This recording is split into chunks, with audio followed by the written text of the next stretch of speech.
Boa tarde, alunos do sexto ano C. Tudo bem com vocês? Aqui é a professora Thaís Santos.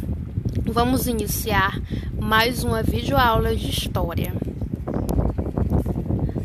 Bom, hoje nós vamos continuar falando sobre Roma Antiga, né? Na aula passada a gente falou sobre Roma no tempo da monarquia, que foi um período da história de Roma em que a sociedade era governada pelo rei, né? O rei, no tempo da monarquia, era a maior autoridade da cidade. E hoje a gente vai falar sobre a República Romana. Vamos conhecer esse período em que a sociedade passou a ser governada pelos magistrados, pelos senados e pelas assembleias. Bom, vamos começar falando sobre as lutas sociais em Roma, né? Os plebeus, eles eram a maioria em Roma, eram agricultores, eram artesãos e mercadores, né? As pessoas mais humildes da sociedade.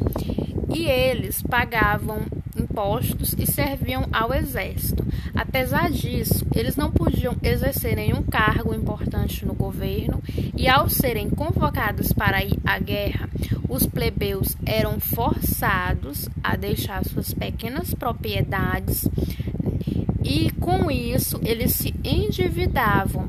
Quando não conseguiam pagar suas dívidas, perdiam a terra e ainda eram escravizados. As conquistas dos plebeus, né? Com essa problemática, os plebeus eles começaram a tentar conseguir direitos, né? Lutar pelos seus direitos. Então, cientes da importância para a economia e segurança de Roma, que eles eram quem faziam a segurança, né? E também contribuíam com a economia. Os plebeus eles iniciaram uma luta por igualdade de direitos e promoveram muitas revoltas. Uma tática muito usada por eles era se retirar de Roma e ameaçar não participar mais do exército romano. Como os plebeus eram a maioria dos trabalhadores e soldados, os patrícios tinham que ceder. Assim, aos poucos, os plebeus foram conquistando seus direitos. Agora a gente vai conhecer alguns dos direitos que os plebeus conquistaram, que foi o Tribunato da Plebe, a Lei das 12 Tábuas e a Lei Canuleia. O Tribunato da Plebe é um direito que defendia os interesses da plebe e podia anular leis contrárias a esse grupo social. A Lei das 12 Tábuas foram as primeiras leis escritas da história de Roma. Assim ficava mais difícil para os patrícios, que eram os nobres, interpretá-las conforme seus interesses, né? Com isso, os patrícios eles não podiam se beneficiar. E a lei canuleia permitia o casamento entre plebeus e patrícios, que até então era proibido. Posteriormente, os plebeus conseguiram uma lei que proibia a escravidão por dívidas e uma outra que dava a eles o acesso a todas as magistraturas, mas apenas plebeus ricos tinham posse para fazer carreira política. Roma conquista a Itália. Com o aumento das lutas sociais e da participação política da plebe, os romanos começaram a guerrear com dois objetivos: a conquista de terras e o controle das rotas de comércio. Os povos vencidos eram transformados em aliados, chegando inclusive a integrar seu exército. Já as terras conquistadas eram convertidas em terras públicas.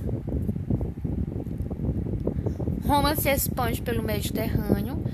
Depois de conquistar a Itália, né, toda a Península Itálica, Roma passou a disputar a liderança com outra potência daquela época, que era a cidade de Cartago. A disputa pelo controle do comércio no Mediterrâneo Ocidental deu origem a 3 guerras entre Roma e Cartago, que foram as Guerras Púnicas. As guerras púnicas foram vencidas pelos romanos.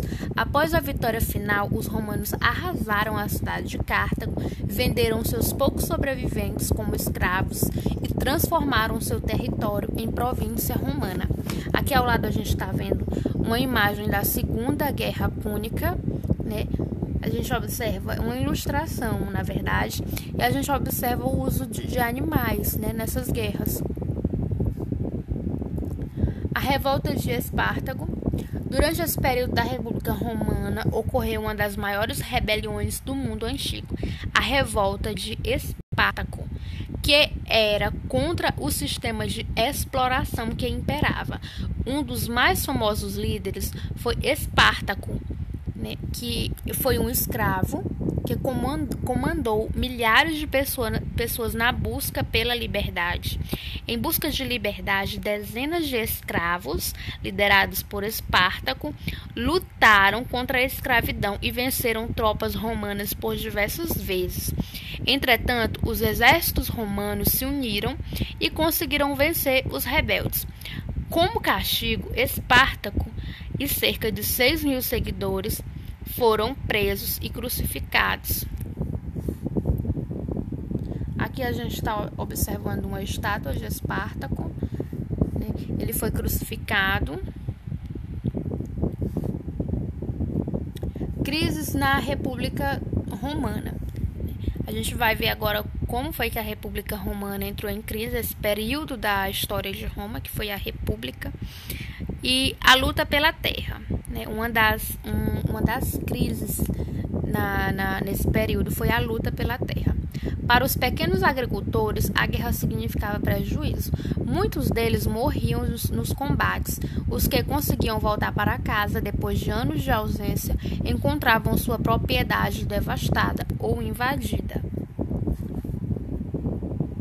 As crises no exército também foi um outro fator que contribuiu para a decadência do período republicano. E um outro sinal de crise da República provinha do exército, né? O general promoveu uma reforma militar instituindo o pagamento de salários a soldados. Com isso, muitos homens pobres se alistaram como soldados permanentes. Esses novos soldados se ligaram aos seus generais por laços de lealdade. Apoiados por suas tropas, os generais ganharam força e passaram a disputar poder político. Um desses generais que se sobressaiu foi Júlio César. Na próxima aula, nós veremos como essas crises, né, que a gente acabou de estudar, a luta pela terra e as crises no exército ocorridas em Roma, pôs fim no período da República em Roma, iniciando assim um outro período da história de Roma, que foi o Império Romano. A gente já estudou a monarquia, hoje falamos um pouco sobre a República e na próxima aula nós falaremos sobre a decadência da República e o início do Império Romano. Um abraço a todos, espero que vocês tenham gostado da aula e até a próxima.